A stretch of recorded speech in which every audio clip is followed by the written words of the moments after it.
I've seen Victor Davis Hanson talk about it. I've seen friggin' Van Jones talk about it. And listen, these guys are chanting death to America. I mean, when someone tells you who they are, I tend to believe them. The other thing is Trump's been very consistent from the inception of his very first term. Iran cannot have a nuclear weapon. And I think it's too late with North Korea. It's too late with China. It's too late with Russia. But he brilliantly put himself in a position where China's in the middle of negotiating trade. They're not going to get involved. Russia doesn't want more sanctions. They're not going to get involved. North Korea is already stretched way too thin helping Russia in Ukraine, so they're not going to get involved. I thought that was brilliant on his part. I think why, and I get that you're saying, well, they only enriched to 60% because they wanted a bargaining chip, but that seems hypothetical in all fairness. If you need 3 to 5% to enrich for civilian purposes, you're at 60? You have enough for 10 bombs? You're also the #1 funder of state terror. You're, I don't know how far away from getting intercontinental ballistic missiles. I think you guys are like, Netanyahu is the devil, but there's a devil right in front of you that blinds people. But Anna, where is your outrage about the fact that Iran funds friggin' the Shiite militia, Hezbollah, Hamas? Like, where is the horror about these guys? Can I respond to some of the questions that Dave raised to me, by the way? Well, all of that, though, like, that's what I would say to Dave and Anna is like, I get everything you don't want. And I totally agree. Tell me. Jillian, I mean, I adore you so much, but you might as well be telling me to follow the science and mask compliance or something like that. I mean, all of this is just the propaganda. That though, Dave. Well, look, because let's go through one after the other. I'm not saying some hypothetical that Iran was using the 60% enrichment as a negotiating chip. They were in negotiations, negotiating that down. That was the entirety of the negotiations. That's what they were talking about. What would they have to get in exchange for coming back down to the levels that they previously were at when they were in the deal that Donald Trump walked away from? And as far as this, like 60 days. And he attacked on day 61. Hold on. Sunday was the last day of negotiations, and they struck before then. Yes, no kidding. But again, guys, it's like there's so many things here. So let me just rattle down some of these. Number one, the 60-day thing was just totally arbitrarily imposed by Donald Trump. And then, as I just said, he snuck in the poison pill that you have to get rid of all enrichment together. We had no legal or justified right to demand that from them. And that was obviously not going to be agreed. But the point is, they were still willing to continue negotiating. They had negotiations scheduled for that weekend. In terms of like, they chant death to America, it's like, yeah, there are some chants like that. I don't know that you launch. Yeah, you know, there's a little bit of a gap between no biggie and you should launch a war of aggression and choice as a result of that. There's like a little bit of room, in between. That Iran's nuclear bomb us, really, when you're at the level of war propaganda where you're going, they hollered mean things about me, so I think we should start bombing them. I don't know if you realize, but I'm on your side. I don't want a war.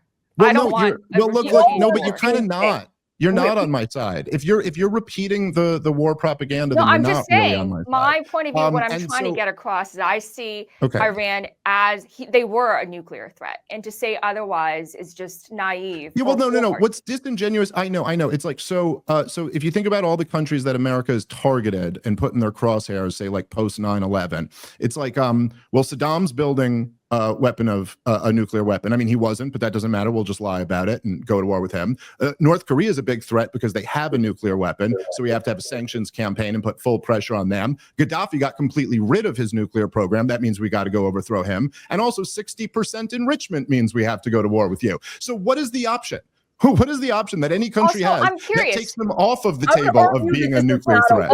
Respectfully, do you hear yourself when you say that the Iranian regime was using nuclear weapons as a negotiating chip? They were literally playing with humanity for their own self-interest. Do you understand how horrendous that sounds? It's reality. No, I don't. It's reality action. No, I don't. I don't think that makes any sense at all. Government. May I ask a question? Like, genuinely pose a question to Jillian and to Lindy. Like, I really want to ask you guys this, and I'm asking it from a very genuine place.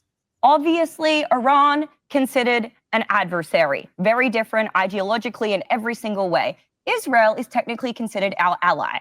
So I'm keeping that in mind when I ask this question, but I would still like an answer. Iran was a part of the Non-Proliferation Treaty. How come nobody is concerned with the fact that Israel is not, nor has it ever been? Again, I'm very ignorant on this subject. I only started researching it when the first conflict broke out, and even the prior conflicts before that. And I started to realize, and why I kind of took my position is because history doesn't always repeat, but it often rhymes. We have seen similar things play out with Iraq. So I don't blame anybody for being concerned that we could possibly be getting into another forever war. That is a perfectly justified position for anybody who is willing to observe history. My question to the two of you, I only just learned this when doing my due diligence. Do you know about this? Can you confirm it's true? And if so, what is your opinion on it? That in the 1960s, Israel disguised the Dimona facility as a textile mill and then a metallurgical site, eventually claiming it was for nuclear energy. The inspectors were shown fake control rooms, false walls, and doctored readings. I get that Israel's our ally, but if they're not willing to disclose anything, and Iran, on the other hand, is, I mean, what's your perspective on that? Where's your nuance on that? Do you believe that Israel should be subject, despite them being our ally, to any type of oversight that they are apparently completely unwilling to give? Amy, you bring up a really good point. I don't want anyone to construe my perspective as one of being in favor of Netanyahu. I think he's actually a really bad guy. And I will add to your point and say this. Israel, it's still a matter, Israel still refuses to outright admit it has nuclear weapons, because in doing so, it would be illegal under American law to arm them.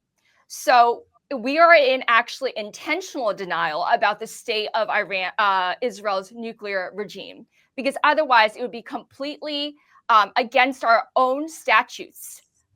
We funnel billions of dollars in armaments to Israel on an annual basis, and it would be illegal if we were to accept reality, which is that Israel has nuclear weapons, which I find to be an extremely hypocritical status quo. Well, I don't know how you guys feel about that. Well, it's not just hypocritical, again, and even you're phrasing it in the hypothetical that would be illegal. But I think what you mean to say is it's illegal that we're doing this. Well, I'm saying that, there's no mistake. You know, the American government refuses to acknowledge reality. I'm not here to shill for Netanyahu. Again, that's like saying that like a murderer refuses to acknowledge the reality that he committed a murder, and therefore if he acknowledged it, he would be guilty. No, that guy committed murder. Whether he's publicly saying it or not is not the intelligence community in the United States of America doesn't have any questions about whether Israel has nuclear weapons or not. I'm just laying out the facts. No, I know I'm not, but okay, but I'm just responding directly to what you said. And look, I mean, I don't see why. Look, again, we could go through some of the other things that were claimed here, because I think there's a lot that are important. But again, it's pretty clear here that Iran has been throwing up the white flag since post 9/11. They do not want it with America. I mean, look, even when they're pushed as far as they are right now, just imagine what it takes to be hit like they were just, and then give warning so that no one gets hurt, because you really just don't want it. And if that's the case, no matter how terrible of an oppressive theocracy they are, which they are, you also have to look at these two players here. Israel is a rogue nation. Israel has, in the last year and a half, Israel has destroyed Gaza, attacked the West Bank, attacked Lebanon, attacked Yemen, attacked Iran, and attacked Syria. They've attacked 6 of their neighbors in the last year and a half, and they're the non-compliant nuclear rogue regime. And like, why should we just jump in on behalf of them in this equation when there's one side who clearly does not want it, and the other side wants to lure us into a war that we all know would be catastrophic? Like, this is the easiest decision in the world to make, that we don't go all in besides this government. And you know, you guys, everybody here is making a big thing out of Donald Trump after he's totally humiliated by Benjamin Netanyahu, that he came out and dropped an F-bomb. Donald Trump's been funding the destruction of Gaza since he's been in. Let's see if there's any policy change that comes with it. I'm just like totally unimpressed by this. There was just a report today in Haaretz, I'm sure you read this, Anna, of just Israelis being ordered, IDF soldiers being ordered to open fire on people, desperate, starving people, like scrounging for aid. The most disgusting story right now, in the because this is something world. I've been trying to draw attention to. Right. This is something that I've been trying to draw attention to in various interviews. Every time I go on Piers Morgan, I try to talk about it because, again, you know, Israel managed to ban UNRWA, a UN organization that was delivering humanitarian aid to the Palestinians in Gaza. So they get banned and they get replaced by a US and Israel-backed organization known as the Gaza Humanitarian Foundation. And they lure desperate, starving Palestinians to these aid hubs. And then the IDF goes all in, shelling, shooting, killing dozens of people every single day, some days hundreds of people. And now finally we have a report confirming that this is happening because, of course, Israel, every time they engage in bad behavior, they always blame Hamas. But in this case, there was no evidence indicating that Hamas was the one opening fire. Investigations had shown that the bullets and the weapons used were consistent with weaponry that the IDF has. And now Haaretz, which is an Israeli publication, has put out an explosive report with quotes from IDF soldiers indicating, yes, they were ordered to open fire on desperate, hungry Palestinian civilians. This is very obviously an intentional genocide that's being carried out. And the fact that there is no concern about that on an international level really, really bothers me. In the US, we keep talking about what a threat Iran is when the nuclear power that refuses to acknowledge their nuclear weapons and is not abiding by the Non-Proliferation Treaty is carrying out massacres, genocide. They're bombing Iranian embassies in Syria. And Syria's response to that, by the way, was restraint, the same kind of restraint we saw from Iran following the strikes on the nuclear facilities. And so go ahead. I'm sorry. Can I just connect it? Because I just think there's a really important point that that doesn't get drilled down enough. That really, because I understand where people, even though Israel has secret nuclear weapons, like people don't think of them as an enemy. They don't worry that they're about to use them against us or against something like that. But like the thing is this, right? And for 25 years, I've watched them repeat this every single day on Fox News. And I really do think they're doing it like intentionally to mislead their audience, because they started doing this right after 9/11. And they're counting on the fact that you don't know who's the shirts and the skins over there. Like you don't know who the Shiite and the Sunni sectarians are. And so they'll just say every single day, Iran is the #1 sponsor of terror. Iran is the #1 state sponsor of terror. And then most Fox News viewers, in their mind, they go, oh, 9/11, Al-Qaeda, ISIS, all the terrorism that that Europe and America has had to deal with. But the thing is that Iran's never funded those groups. Iran fights wars against those groups. Iran does fund Hezbollah and Hamas and the Houthis. They're not exactly proxies of them. None of them are. They've all had their different falling outs over the years, but they certainly do business and do training and arming of those groups. But that's Israel's problem. They fund Israel's terrorism problem. And I'm sorry, if you want to step back and be objective here, when you say the biggest funder of terror in the region, the only way you can claim it's Iran is if you look at the stuff like Anna was just talking about and don't consider that terrorism. Because once you do, the USA is the biggest funder of terrorism in the region, when the biggest terrorist organization in the region is the IDF. Objectively, just look over the last couple years. What do you want to pile up Iran's body count? Even I'll throw in all their proxies. I'll throw in every Shiite with a rifle in the region, and you could put that death count, the pure level of terrorism, up against what we've been funding Israel doing now. Dave, let's take your suggestion for a second, and let's be objective. Which country has been killing Americans over the decades? Is it Israel or Iran? You tell me. Well, okay, but again, Iran right, has let's not gloss over that. No, but these are American lives. It's American blood and treasure. And what Americans have Iran killed? And I don't even like what Americans have Iran killed? I'm not in favor of doing Israel's dirty work, but I will not ignore the dozens of hundreds of American lives that have been lost because of this egregious regime. Where have those lives been lost? What are you talking about? They've targeted Americans over the decades. Are we ignoring that? What are you talking about? Very specifically. Iran. No, I'm saying They've killed what our Americans service members. Yeah, see, this is the thing, is that it's very, very sloppy. So people say, oh, Iran's responsible for killing our service members. I'd highly encourage people to read Scott Horton's book, Enough Already. He goes through these claims in details. There are so many footnotes. You can spend weeks looking through them, as I have. This is what would happen when we illegally invaded Iraq. Even though we did it on behalf of the Shiites, we ended up getting in a lot of fighting with the Shiites during the civil war that broke out there, where 1 million people were killed. And every time a Shiite was responsible for an American dying, they'd say it's Iran. It's all Iran backed, because we went into their neighboring country and fought these wars. But the truth is, they did a bunch of investigative reporting on this, and all those roadside bombs that they were claiming were built in Iran and then sold to the Iraqi Shiites, who certainly were closely allied with Iran, but they were all built right there in Iraq by Shiite Iraqis. And the truth is, Iraq is a majority Shiite country, super majority, something like 60%. And so you're going to go launch a war there and then say every time that an American dies at the hands of the majority of the country, that's Iran's fault. Again, this is all war propaganda. Iran has not attacked America. You make it sound like they've come over here and started a war. All responsibility for the murders of American service members? Is that what you're saying?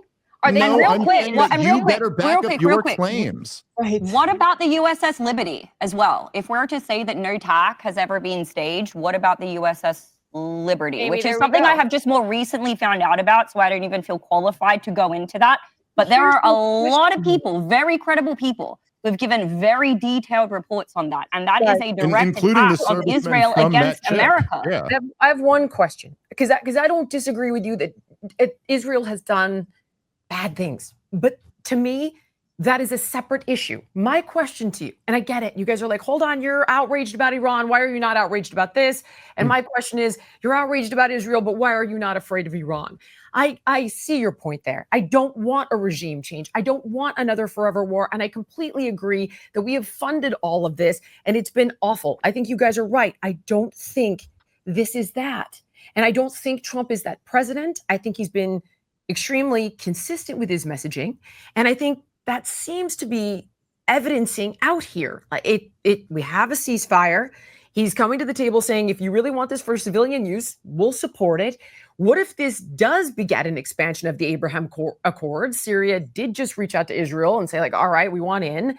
Like, what if this is what Trump says it will be? It is looking that way. Sure. Well, can I just, because I do kind of agree with you there, Jillian. I mean, I think you're right, essentially, and I think that's been borne out over the last week, that Donald Trump isn't George W. Bush, and he really doesn't want to get in there. And by the way, I will say, and this is totally speculating, I don't know this, but I think it's somewhat reasonable speculation, that I think perhaps a big part of that calculation is the fact that it was made pretty clear that he will just absolutely nuke his political coalition, no pun intended, if he were to launch some type of regime change war. But forget about little old me. But when you got Tucker Carlson and Steve Bannon and Charlie Kirk and all these guys who really are like the most influential guys in Trump's base, all very clear that this will destroy, it will fracture his coalition. I thought maybe that played some role in that. So anyway, my point is, the concern is once you launch the strike, you don't always get to choose what comes next. You know, if Iran responded big, then Trump has to respond bigger, then they respond back, and this thing can get away from you. It doesn't always go exactly according to plan. It's like when John Kerry was on that hot mic and he was talking about how they knew they were arming ISIS in Syria, and they thought they could use that to put pressure on Bashar al-Assad to step down, and then they turned around and invaded Iraq, and that sure wasn't part of the plan. Now, was it? That wasn't supposed to happen. By the way, it's the exact same thing that happened with Benjamin Netanyahu. His exact quote when he was talking about funding Hamas was, "We can control the height of the flame," until all of a sudden they couldn't control the height of the flame. And so I'm not like, so your point essentially is correct. I think that Donald Trump doesn't want that. And all of us who are sane should root for the best possible outcome that leads to peace and stability. But I think the point, Jillian, is that he just didn't need to do this to get there. The Iranians were already at the table willing to negotiate. And the truth is that it was Netanyahu who came in and attacked them when we don't know exactly what was happening in those negotiations or how much they were colluding together. But anyway, we all hope that this de-escalates now. And I'm not, look, I don't think that Iran is, you know, I don't think they're any threat to the United States of America. But I don't think that necessarily that means they're good guys. But what direct threat are we even talking about? Since when? It's so crazy. We're so insecure as a country. We are the dominant country. You know, like, of course, but they don't have a nuclear. Okay, fine. Look, they don't have a nuclear weapon. They weren't pursuing a nuclear weapon. Why I just want to imagine this. You know, sometimes why the enriched uranium to 60% when you only need 3 to 5? Well, why the scientists? Why the tunnels? Why fund? Well, obviously the tunnels. I think we just demonstrated why. A weird question. Like, scientists exist. I mean, and they have nuclear energy in the country, right? They export their oil for their economy, and then they relied on nuclear energy to provide energy to their people. So that's why they have nuclear scientists. By the way, could I just say, nuclear scientists is though. We were enriched to 60%. Why are you going 55% over where you need to be then? Why are it's not exactly 55% over. I mean, the detonators then if you don't really need them and you're not developing bombs. Well, obviously what they're doing is developing a latent nuclear deterrent that they can then negotiate away. I mean, this is the idea. It's negotiating power. Oh, sure, that's great. I don't want them to have that either. I don't want anybody to have nuclear weapons, and I don't want Kim Jong-un to rule North Korea, and I don't want the Saudis to rule Saudi Arabia. Okay, I mean, like, there's a lot of things that we want. The question is, like, what policy should we pursue based on this? And so again, like, you know, we sit here and try to remember, because even the Hawks themselves will sit here and claim that they love the Iranian people so much, and that's why they want this regime change for them. So keep in mind, like, there's real human beings. Well, hold on. No, I agree with you. It's not. But I just want to talk about what is happening here. So there's real human beings in Iran, just like all of us are real human beings with children and partners and parents and siblings.